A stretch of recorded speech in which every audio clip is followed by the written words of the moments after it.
Assalamu alaikum warahmatullahi wabarakatuh. Karibu tena kwa channel yetu My Mastery Tutor. Leo tutafanya hii paper ya KJSEA Signal CBC Assessments ya 003. So kama kawaida yetu tutafanya hii paper zima mpaka end of this paper. Sawa. Swali la kwanza. Most of the questions ambazo zinatoka the first questions, let's say the first 5 questions or 3 questions, usually ni very easy questions, mostly kwa integers, whole operations, whole number operations, mambo na board mass and etc. So ukiona swali la kwanza umeambiwa evaluate 40 divided by -5 times 7 minus 2 plus 5. Sawa. 40 divided by -5 times 7 minus 2 plus 5.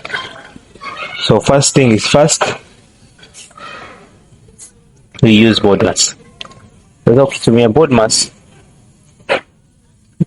most probably utaanza na bracket. So okay, open up the bracket, obviously in -5 hakuna kitu kingine pale, so you go to division straight ahead. So you divide 40 with -5. So 40 with -5. So 40 divided by -5 is -8 times 7 minus 2 plus 5. Then go to multiplication. So -8 times 7 gives you -56 minus 2 plus 5. Now whichever one, whether as an addition or subtraction, it depends on you. So let me start with addition. So -2 plus 5 gives you plus 3. Sorry, not -2, but -2 plus 5 gives you +3. So equal to -56 plus 3, which gives you -53. So that is your answer. Question 2. The temperature of a patient with fever was recorded as 39 degrees Celsius in a hospital. After 3 hours with medication treatment, the temperature fell by 3 degrees Celsius, and then later increased by 1 degree Celsius. Also determine the final temperature of the patient. So remember, the temperature of a patient was recorded as 39 degrees Celsius.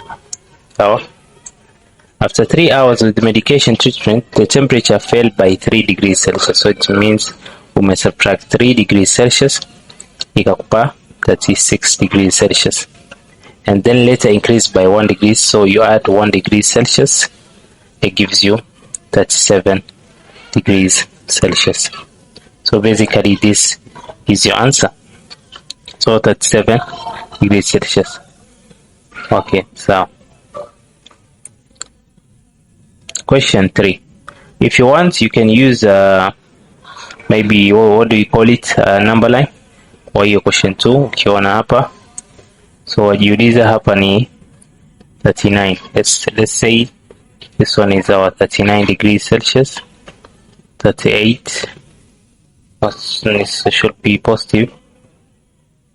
37, 36 and 35. So umeambiwa it fell by 3 degrees Celsius. So find 1, 2 and 3. So ikafika paka 36, then increase by 1, so ikaenda paka 37. So very easy, a very easy question. So let me just wrap this. Let's go to question 3, and question 3 is about wood. So the length of a wooden pole is 3/4 meters. The length of a wooden pole is 3/4 meters. Determine the cube of its length in cubic meters. Determine the cube. So umeambiwa to determine the cube of this length. So ukiona hapa, this is 3/4 cube. So mwanzo, let's convert the 3/4 into improper fraction. So utachukua 3 times 4, then add to 1. So remember 3/4. So 4 times 3 plus 1. So it gives you 13/4. 4 times 3 is 12. Add 1 gives you 13/4. So basically you're taking 13 over 4, cube it. So cube, no square but cube. So if you cube 13, heri nitumie another pen kwa sababu unaona this red pen haionyeshi vizuri, so most probably I'll use a blue pen. So 13 over 4, if you cube 13, okay, so inamaanisha ni 13 times 13 times 13. So 13 times 13 times 13, you can use a calculator, and we can also multiply it through the long process. So 13 times 13 times 13 gives you 2197. So 2197. Divide by 4 cubed, 4 times 4 times 4, which is 4 times 4 times 4, 4 times 4 times 4 gives you 64. So 2197 divided by 64. Okay, 2100 divided by 64. It gives us 549 out of 60. Okay, if you simplify it, which if you change it into mixed fraction, so 549 divided by 16, let's change it into mixed fraction, so it gives you 34 5 over 16. 34 gives us 34 5 over 16. So the length, or determine the cube of its length, determine the cube of its length in cubic meters. So here it says, well, let me just confirm again. So 3, then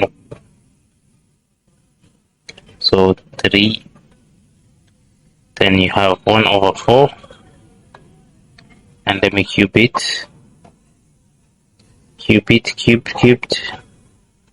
Hapa inanipa 2197 divided by 64, which should be 3421 over 64. So basically I was wrong.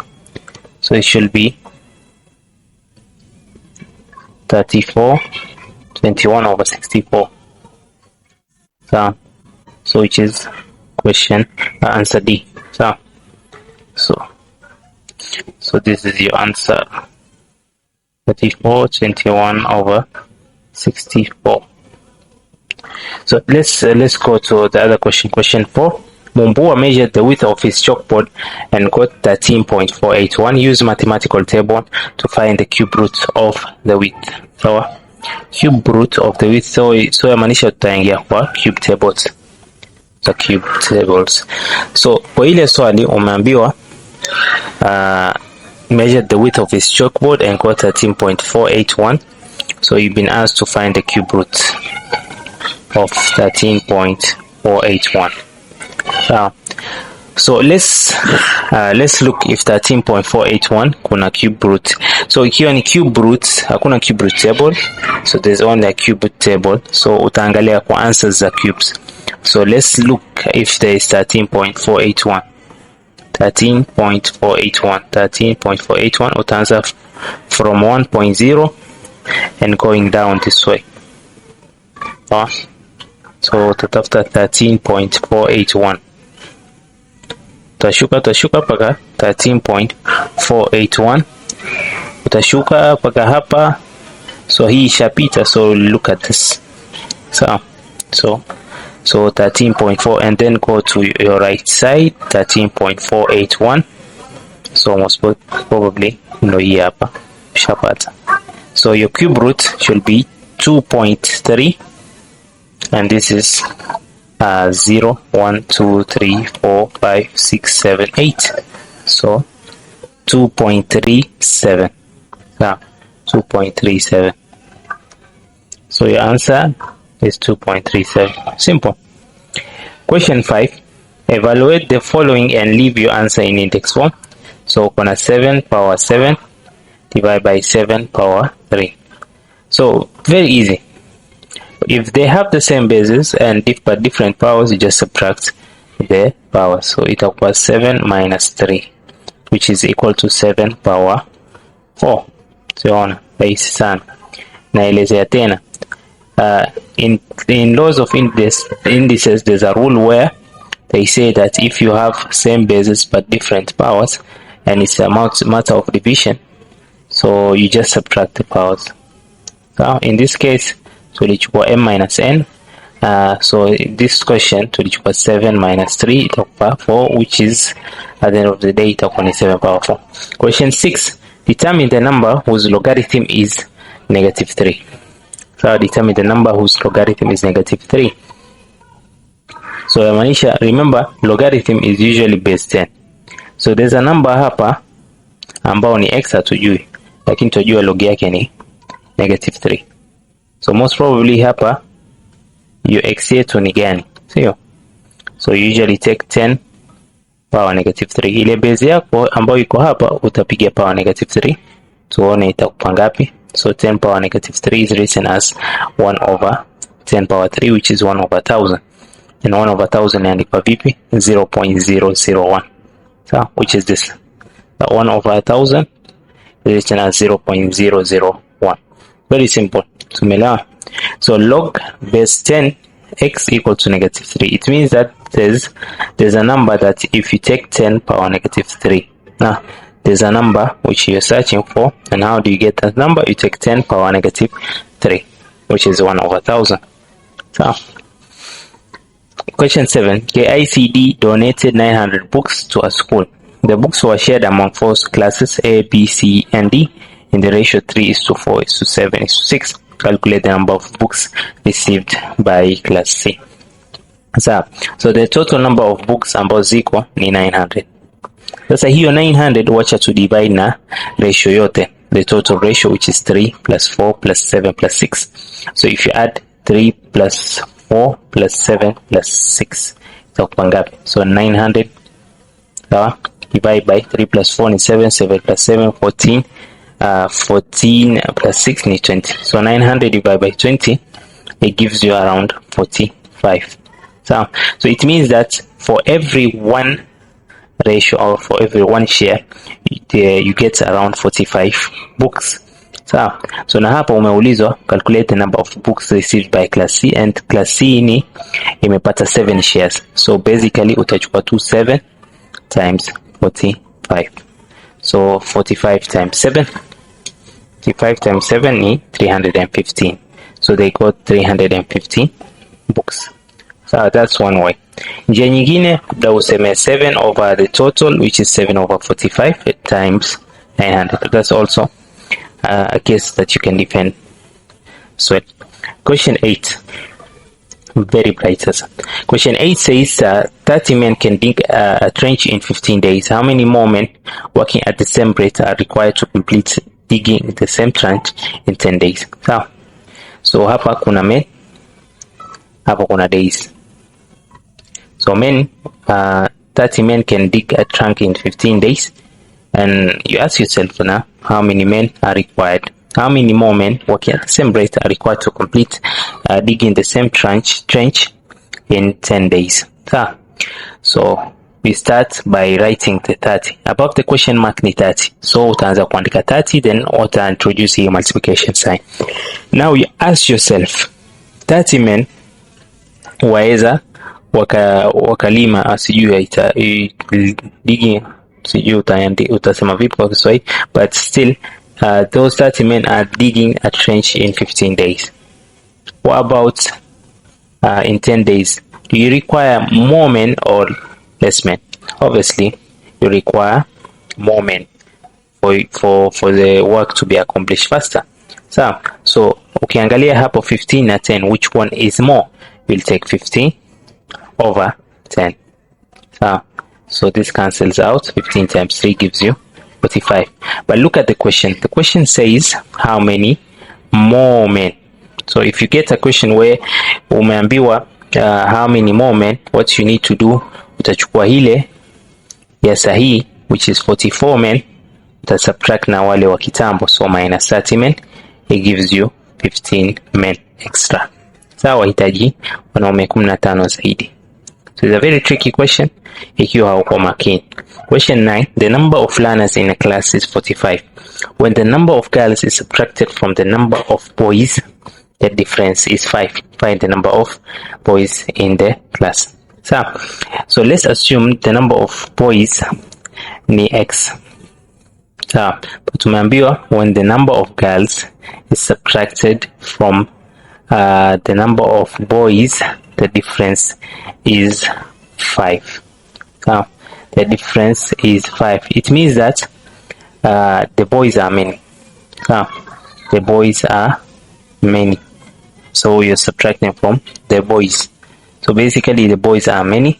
So kama boys ni x, the girls will be 5 less than. So x minus 5.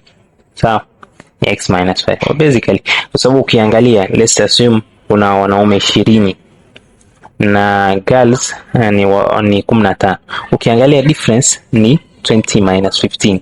So you usually take the higher minus the lower. So in this case, the boys are many by 5 and the girls are less by 5.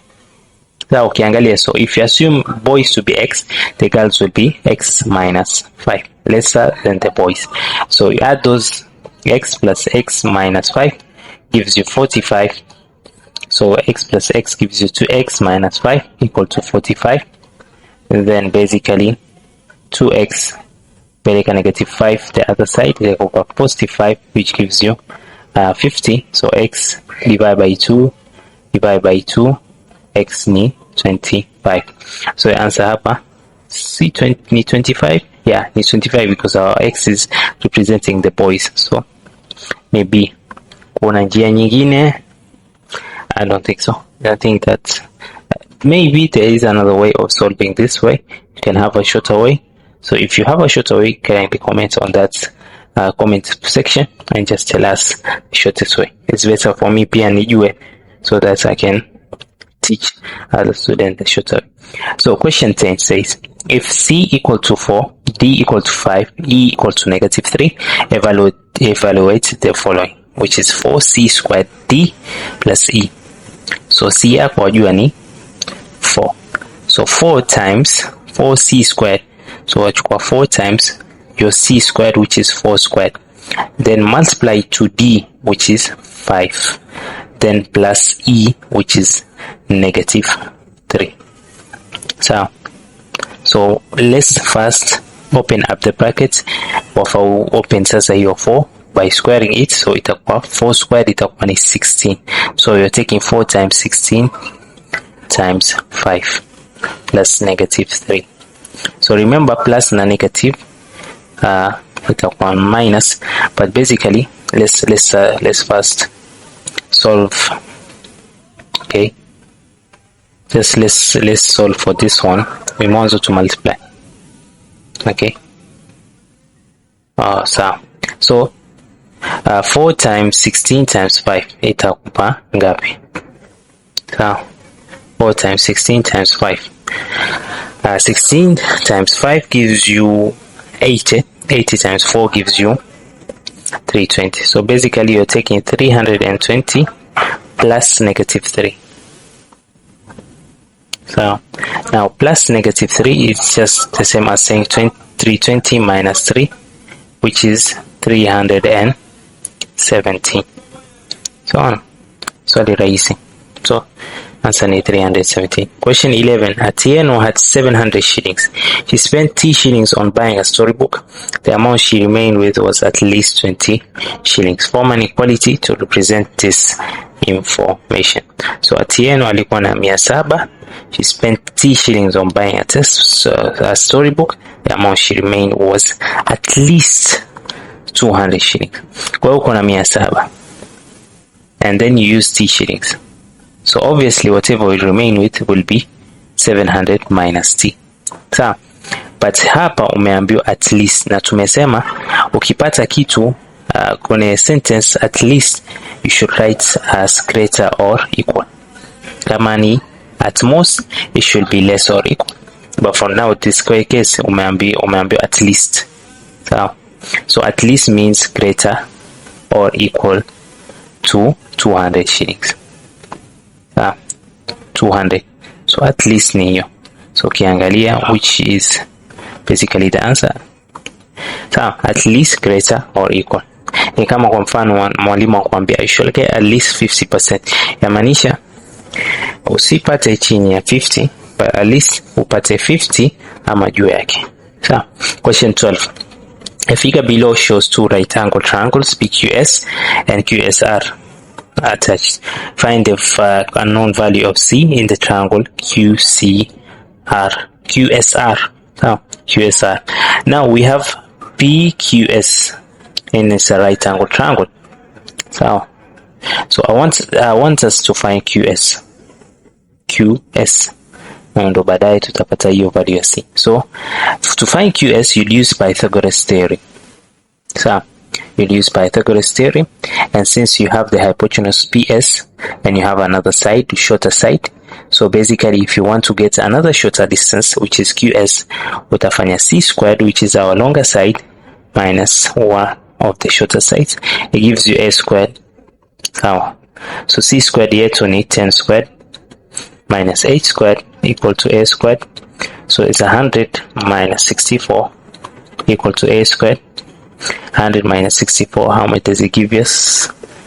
Should give us at least 36 equal to A squared. So square root. So A should be 6 centimeter. So basically QS is 6 centimeters. So now we also have another triangle, right angle triangle. We use Pythagoras theorem to find for QS. We also use Pythagoras theorem to find for QR, which is our C. Now this is a longer side. Hiyo ndo distance ndefu. Na kupata hii distance ndefu itabidi sasa tutumie A squared plus B squared equal to C squared. So for you to get a longer distance, you add the two squares. So hapa itakupa 6 squared plus 17 squared equal to C squared. So 6 squared ni 36 plus 17 squared. 17 squared is just 17 times 17, ambao ni 289 equal to C squared. So 36 plus 289 itakupa around 325. So 325 ambao ni C squared. So kupata C square root the C. So C yetu ni ngapi? Square root ya 325 ni around 18.03 for significant figure. So ni hapa. So unaona, is a very simple question but a tricky one. Wanafunzi wengi hapo ungegesa hapo ungeanza kutafuta, they will have written either 35 or 15, which is wrong. That's why you need to be careful in answering such question. Question 13. Below is a circle with center O. OPQ is a sector of the circle. Find the length of arc PQ. Okay, the length of an arc is usually given by theta over 360 times what? Times 2 pi r. So kama circumference hivi, lakini circumference haina hiyo theta over 360. For an arc there is theta over 360. So 60 over 360 times 2 times pi ni 3.142 times our r, and our r ni 9 centimeters. So angalia tutapata ngapi? So 60 over 360 using our calculators times 2 times 3.142 times 9, which basically gives us 9.426 centimeter C square. Sio kaandika kama square hapa ukapata wrong. So 9.426. I don't know, it should give me 9.426 unless 60 divided by 360 gives me 1/6 times 2, okay, times 3.142 pi in here, and then times our radius. It should give me 9.426. Hapa umeandikwa 9.426, but let's search for an answer maybe that is very near to it. So basically I'll assume this is our answer. I don't know why it gives me another different answer. If you have maybe a different answer than mine, you can just tell me in the comment section. So that's how we obtain the answer, to be short. Okay, let's go to another question because we are fully packed with many questions. Question 14: the perimeter of 𝐊𝐿𝐾𝐻's triangular kitchen garden is 76.8. So the two sides of the triangular kitchen measures 32.4 and 18.2 centimeter respectively. Find the length of the third side. So perimeter is distance around the surface or shape, to be specific. So let's say two sides need 32.4 and 18.2 centimeters. Okay, we don't know the other side, but we know our perimeter. Our perimeter is this one. So basically, if you want to get to the other side, usually let's add the two sides together. So basically, I'll take 32.4 add to 18.2. So na answer yangu itanipa 4 plus 2 6 10 50.6. So this is a combination of the two sides. So kama unataka kupata hiyo side ya tatu, you take the perimeter 76.8 minus 50.6. So let's look at the answer. 76.8 minus 50.6 gives us 26.2 centimeters. So which is this one. Question 15: the figure below is a diagram of a cuboid. Okay, this is a diagram of a cuboid. What's the question saying? Is it saying about find this surface area if it's open at the top? So at the top, equal open. So we don't calculate the area of the upper side. So basically we remain with only five faces to calculate. So ya kwanza ni hii hapa. So the first face is this one. So which has 6 by 3. So na 6 by 3 ni ziko mara ngapi? Mara mbili. So let's calculate the area. 6 times 3, which gives us 18. Then multiply by 2. Kwa sababu ya face mbili ziko safanana. So it gives you 36 centimeter. Remember, hapa kuna 6 by 3 or the other side pia kuna 6 by 3. That's why I multiply. The second area ni hii hapa 2 by 3 na kuna ingine 2 by 3. So basically kuna 2 by 3 pia. So it shouldn't be 2 by 3, ni 3 by 2. 3 centimeter by 2 because the length is usually the longer side. So 3 times 2, which is 6, then multiply by 2, which gives us 18. Not 18, 12. So that's 6 centimeter square plus 12 centimeter square. So our total area is 36 plus 12, which is 48 centimeter square. Twende hapa, let's confirm our answers. Why am I getting 48 centimeter square? It's open at the top, so this is 6 by 2. Sorry, still 6 by 3. Yeah, there's another area below, I forgot, sorry for that. Hapa chini area tatu, which is 6 times 2, it gives you 12. Lakini siwezi calculate mara mbili because at the top is open. So 48 plus 12 gives us around 60 centimeters square. So those are the 5 faces that we calculated: 2, 2, and 4, and 1. So which is 5. So 60 centimeters square. Question 16: 𝐊𝐿𝐾𝐻 invested 850,000 in a bank which paid 8% simple interest per annum. Find the interest earned on savings after a period of 6 years. Find the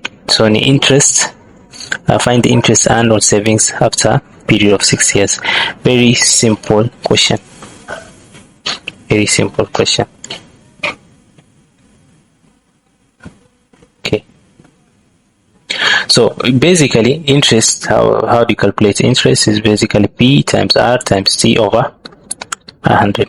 So So ukiangalia hapa P yetu ni 850,000 multiply by R, interest yetu ni 8%, multiply by a period of 6 years.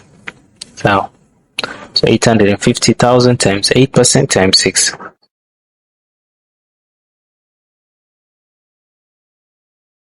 So itakuwa 408,000. 408,000. Interest kubwa hii. Hata wetu pia tupi interest hiyo. So 408,000. But it makes sense because it's 6 years. So you'll accumulate a lot of wealth for that period of time. Question 17. The figure below shows a rectangular tank with water. Find in liters the volume of water the rectangular tank has. So find in liters the volume of water the rectangular tank has. So 8 by 5 by 3. So the volume of water the rectangular tank has. So the volume is given by length times width times height. So a length is 8 multiplied by your 5 multiplied by the height, which is 3. Maji yafika paka 3. So 8 times 5 ni 40. Then multiply by 3 gives you 120 cubic meters. Now for every 1 cubic meter you have 1,000 liters. So if you try and convert it into liters, you just multiply by 1,000. Your cubic meter will multiply by 1,000, giving you your final answer as 120,000 liters. So 120,000 liters iko wapi? Iko hapa. Na maswali rahisi sijui. Yani okay. Construct a triangle TUV such that TU equal to 4 cm, line UV equal to 4 cm, and line TV equal to 7 cm. What is the measure of angle TUV? So should be here, this one, 60 degrees. But try it out. If you have another different answer, then you can tell me on the comments box. Question 19. The figure below shows a polygon. So here in X, here in 61, here in 65, 130. Now this is a four-sided polygon, which is called quadrilateral, and quadrilateral angles in a quadrilateral usually add up to 360. So all these angles should add up to 360. So basically what we need to do is we say that 130 plus 65 plus 61 plus the x, which you don't know, should add up to 360 degrees. So add 130 to 65 to 61. 130 plus 65 plus 61, which is 256. So plus x equal to 360 degrees. Then x will be 360 minus 256. So which is 104 degrees. So minus 256. So 104 degrees is our answer. Maswali haya rahisi sana. Question 20. The price of petrol per liter for 7 months was as shown in the table below. So you have the month of January. Price yake ilikuwa ni 179. Sorry for the distraction. So ni 179. Kuna month of February, kuna March 209, kuna April, kuna May, kuna June, kuna July. Swali umeuliza calculate the median for the price of petrol. So mwanzo uandike from smallest to largest. From smallest to largest. Okay, angalia the smallest number hapa ni 161. Kuna namba nyingine ambayo ni ndogo, followed by 175, followed by 179, followed by 184, then followed by 196, then 211, 209, then 211. So let's just confirm how many numbers these are. It's 7 hapa pia. These are 7. So after that we find the middle number of all of these numbers. So number ambayo iko katikati. So toa hii, cancel this, then cancel this and this, this and this, so you just remain with 184 shillings. Ona vile rahisi. Hii paper sijui imetungwa vipi, but I see it as a very easy paper. Now let's go to section B. Okay, section B. Question 21. A landlady receives 4,000 shillings per month per single room in her renting apartments. Calculate the total amount of money she receives if she owns 3 apartments, each containing 40 single room. So, well, mashallah, this landlady is very wealthy. Okay, a landlady umeambiwa yapokea 4,000 per month. Kila mwezi yapata 4,000. For one single room in her renting apartments. Calculate the total amount of money she receives if she owns 3 apartments, each containing 40 single room. So kila apartment ukiona pale iko na 40 single rooms. 40 rooms.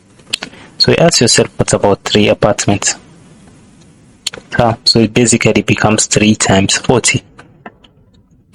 So she has a total of 120 rooms. Okay, so since she has a total of 120 rooms, and every room she receives 4,000 shillings per month, so you basically just take 4,000 shillings times the 120 rooms. So 4 times 12 make 48, and then you add the zeros. 4 zeros, 1 2 3 4, so only 480,000 shillings. We kwa mwezi yapata laki 4, lakini sasa serikali yetu hii utapata tu laki 1 tu, bado ushapiga matax kibao. Question 22. In a mathematics assessment which had 50 questions, marks were awarded as shown here. For every correct answer, wapata 2 marks. For every wrong answer, -1 marks. When to alliance, for every question not done, 0 marks. So obviously mkali. So kama hujafanya swali upewe marks. Ikiwa upata wrong ndio. So heri niache tu maswali. What is that type of marking? I really don't understand. Are we playing Premier League where if you win you get 3 points, if you lose you get negative point? Doesn't make sense. By the way, if you lose you get 0 points, but for this case it's very different. Or is it because we're in Kenya? Question A. How many marks was scored by Alana, who did 45 questions and got 35 of them correctly? So I'm not sure here, because he did 45 questions and got 35 of them correctly, and there were 50 questions. Okay, so from the 50 questions that there were, okay, he did 45 of them, and then it means he didn't do 5 questions, so he left 5 questions blank. So basically just times 0, it becomes 0. Now from the 45 questions he did, he got 35 of them correctly, so correct, and the other 10 he got wrong. See here. So for every correct he's awarded 2 marks, so 35 times 2. And for every wrong, you add to the wrong ones, he is awarded -1, so 10 times -1.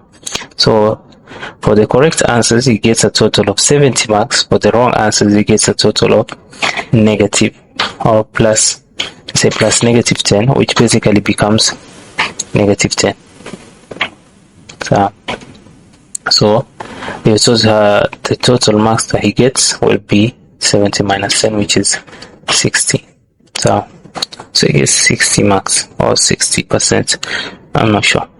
Question B. Determine the marks scored by Alana, who did all the questions but failed half of them. So he did all the questions. He did all the 50 questions but failed half of them. So it means that he got 25 correct and the other 25 wrong. So, and for every correct he gets awarded 2 marks, so 25 times 2. And for every wrong it gets deducted, so it gets a -1 mark.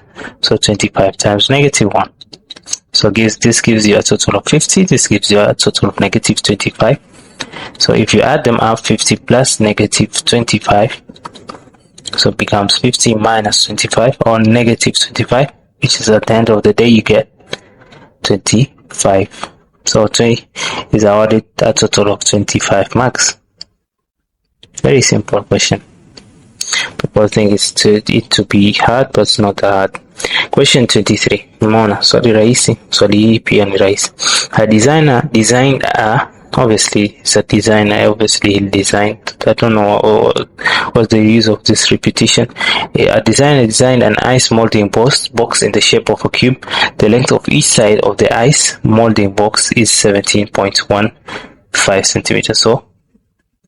So this is a cube. Yeah, basically I chose maths rather than choosing arts. I've been an artist. So the length of each side is usually 17.15. Usually cubes, all the lengths are, all the sides are equal. So we've been told to use mathematical table to find the volume of the ice cube that can be made using the brick molding box. So basically you just need to find out what's the cube of 17.15. So 17.15. But remember, in the 4-figure table, when there were cubes, we just restricted from 1 to 9.9. So basically you need to write this in standard form. So ukiandika standard form utaandika 1.715 times 10 power 1 power 3. So hii ni standard form yako. So let's search for 1.715.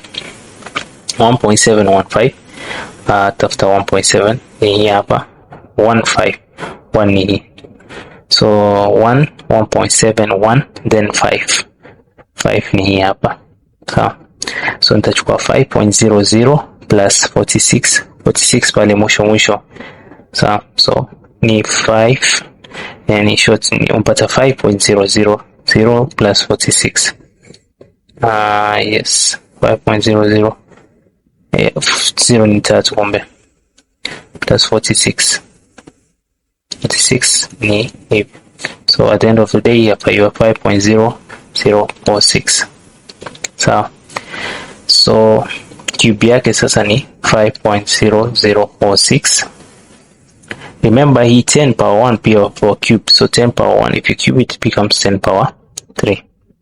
So at the end of the day 5.0046 times 10 power 3 inaenda mara 3, so your answer will become 5004.6 centimeter cube. Very simple answer. Waweza kutumia calculator just for convenience, but you're not most probably you're not allowed to use a calculator for this question. So just confirmation, 13.15 cubed, which is around that, equal hapo. You'll realize the one in the calculator gives you different, I don't know why. 17.15 cubed.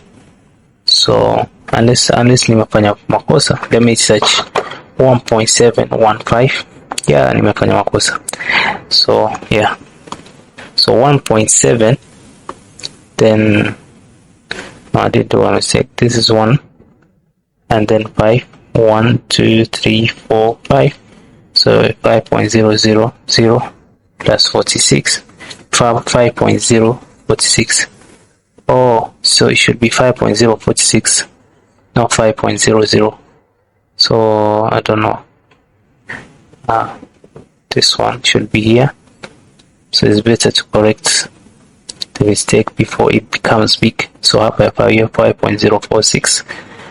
Sorry for that. So this one. So hapa ni 5.046 at the end of the day. So this one will be 5 1 2 3. So it should be 5046. 5046.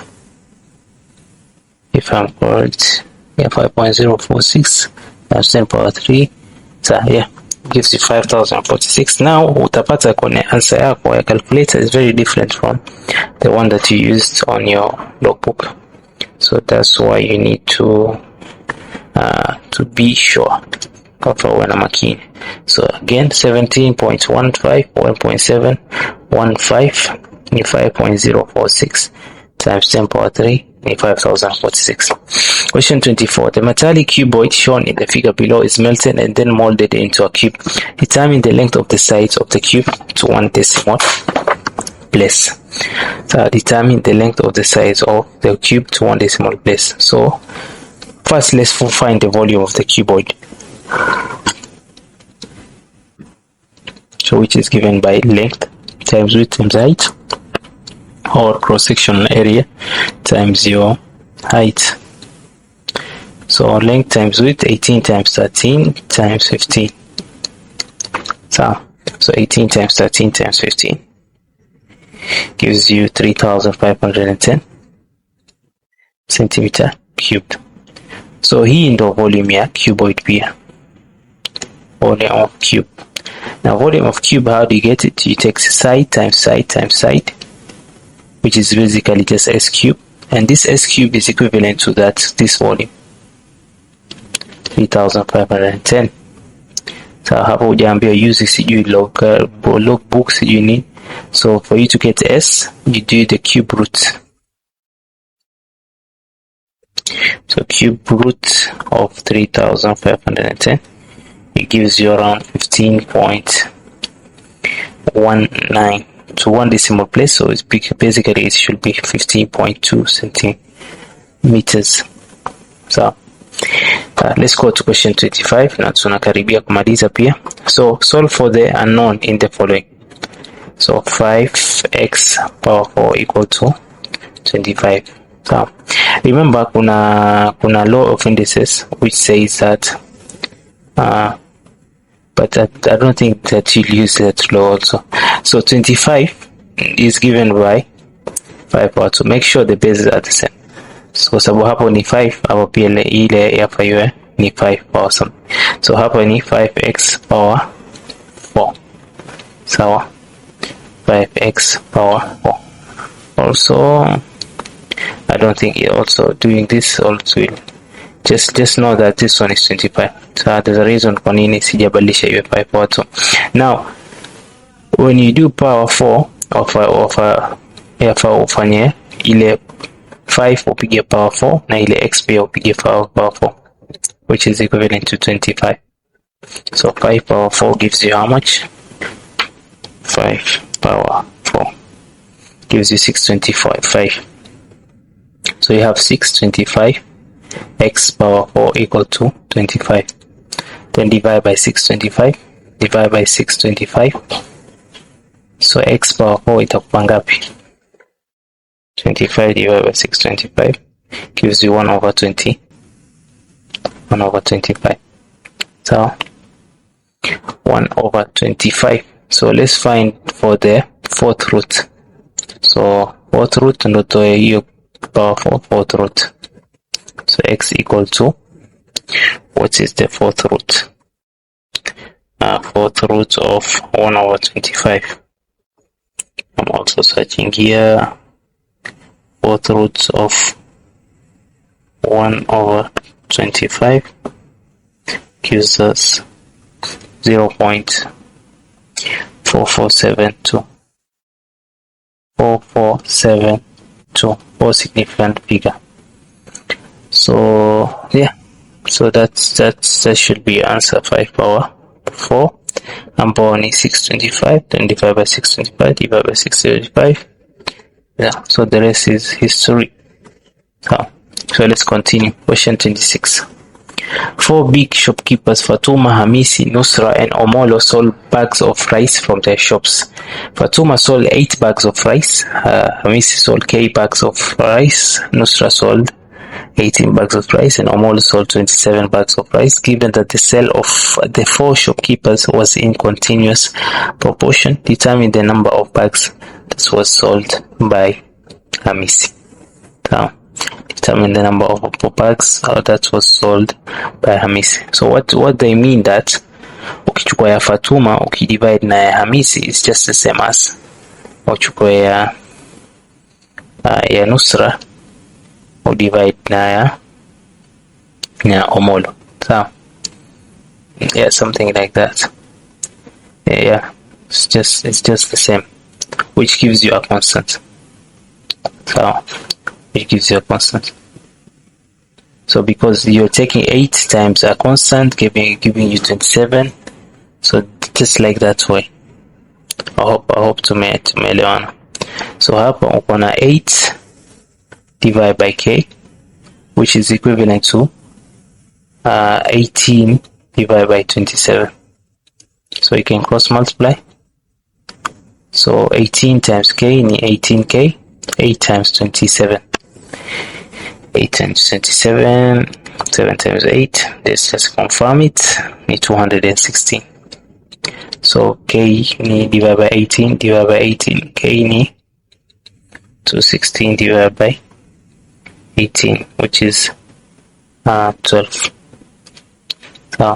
So our k is 12. Hata ukiangalia hapo ukichukua 8, so our k is 12.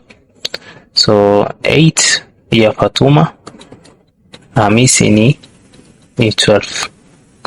So then ya Nusra ni 18 and ya Omolo ni 27.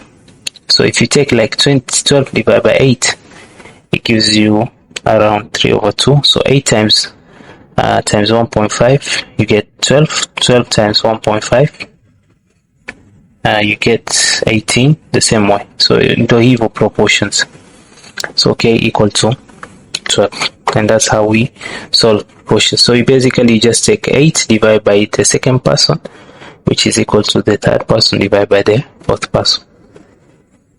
Question 27. Grade 8 learners were required to buy 2 blouses and a skirt for 2,500 shillings on the same retail shop. 3 similar blouses and 2 skirts for 4,500 shillings. Determine the cost of each item. So let's say let X be the price of blouse, and Y be the price of a skirt. Very important for us to write this. So 2 blouses means 2x plus a skirt 1y, which is just y, which will be equivalent to 2,500 shillings on the same retail shop. 3 similar blouses, which is 3x plus 2 skirts, which is 2y, so is equivalent to 4,500 shillings. Okay, so hapa ni 4,500. So uko na equation mbili na umeuliza determine the cost of each item. So utafanya kitu aitwa simultaneous equation, ndio hii hapa, na utatumia elimination method. Equation 1, equation 2. Now let's use the elimination method. Hiyo substitution ni ndefu, but si ndefu hivyo. Ikiwa unaitumia sana ni huwa ni rahisi. So I want to eliminate, let's say I want to eliminate x. Yes, let's eliminate x. Ku eliminate x lazima numbers za x zifanane. So hii 3 peleka juu na hii 2 taleta chini. So every number up top you multiply it by 3. So itakupa 6x plus 3y is equal to 7,025 times 3, 7,500 equal to 6x plus 4y equal to 4,500 times 2, which is 9,000. So if we subtract this, so let's subtract hii 6x na x itatoka, 6x na 6x itatoka, so remain with 3y minus 4y, which is negative y, and 7,500 minus 9,000, it gives you around 15 and negative 1,500.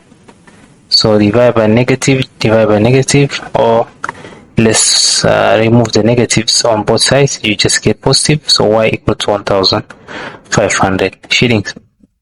Okay, so let's find for x. So x ni, let's use the first equation.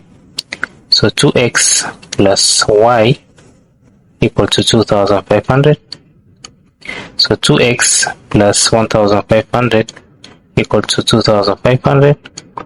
Then 1500 you break the other side, so it means you subtract 1500. So it gives you 2500 minus 1500 gives you 1000.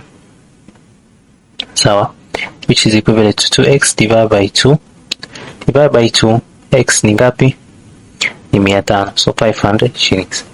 So price for blouse is 500 shillings.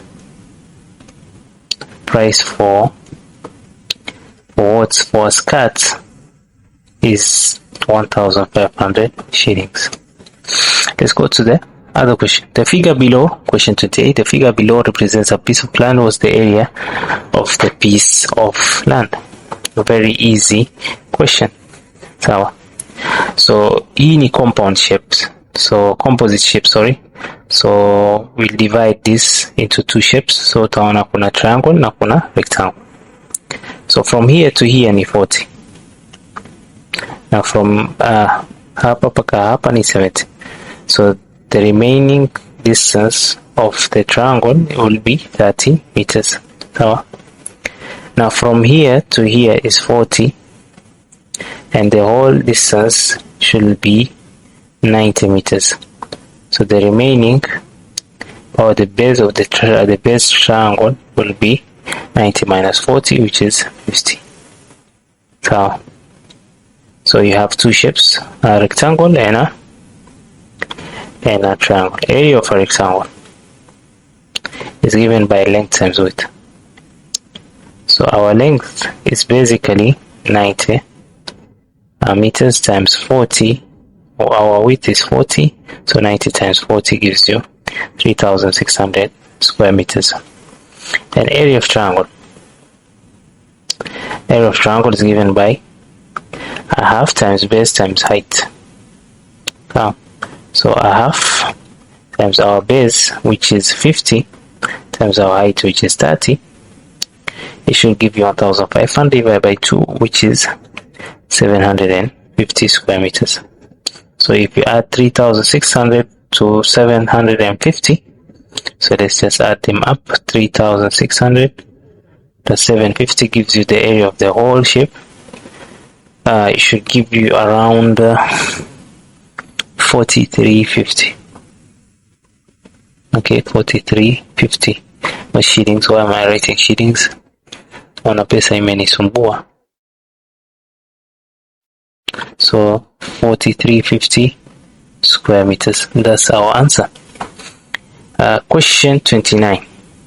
Draw a net of closed cylinder whose radius and height are 3.5 centimeter and 5 centimeter respectively. So sina ruler, sina nini, so I'll just draw it like this.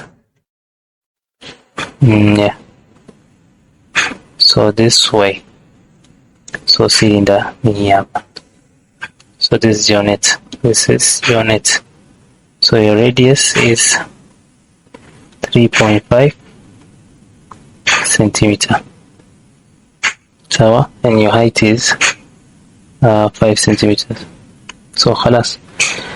Question 30. A wire is attached from the top of the electric pole to a spot on the ground. The electric pole is 10 meters and the wire is fixed on the ground 4 meters away from the foot of the electric pole as shown in the figure below. Work out the length made by the supporting cable wire. Work out the length made by the supporting cable wire. This one. So in short, tunatafuta the hypotenuse using Pythagoras theorem. So yeah. So a squared plus b squared equal to your hypotenuse c squared. So 10 squared plus 4 squared equal to what? C squared. 100 plus 16 equal to c squared. 116 equal to c squared. Square root c itakupa ngapi? So just use your calculator, find the square root of 116. So square root 116 should give you 10.77 meters, guys. So tunaendelea. Made by the supporting cable wire.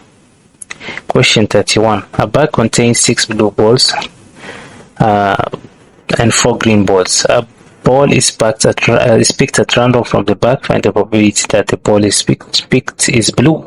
So total balls ni ngapi? Ile blue na green yote ni 6 plus 4, which is 10.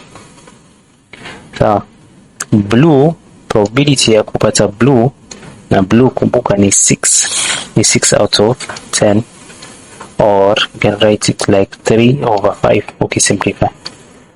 Question B, express the probability in A as a percentage. So probability yake ni 3/5. If you multiply by 100 itakuwa wabadilisha kwa percentage. So 3 times 100, 300 divided by 5 gives you 60%. So I think that's the end of the paper. So don't forget to subscribe, comment down below. Na I think most probably I'll just add a link on the description, hapo kwa description, na pia kwenye comment utaona hapo una link ya WhatsApp group, itakupeleka Mind Mastery Tutor. So Mind Mastery Tutor 2025 group haito hivi, lakini to Mind Mastery Tutor, something like grade 7 to 9. So don't forget to subscribe, also share, na nasema mara ya pili sasa. So share it to your friends so that they can benefit from this. Wassalamu alaikum. And also I offer tuition for those grade 8 and grade 9. So ikiwa unahitaji online tuition, tunaongea bei si juu sana, but I'll offer online classes with you. Utaelewa paka ingi akilini. Grade 9, grade 8 online classes. Wassalam.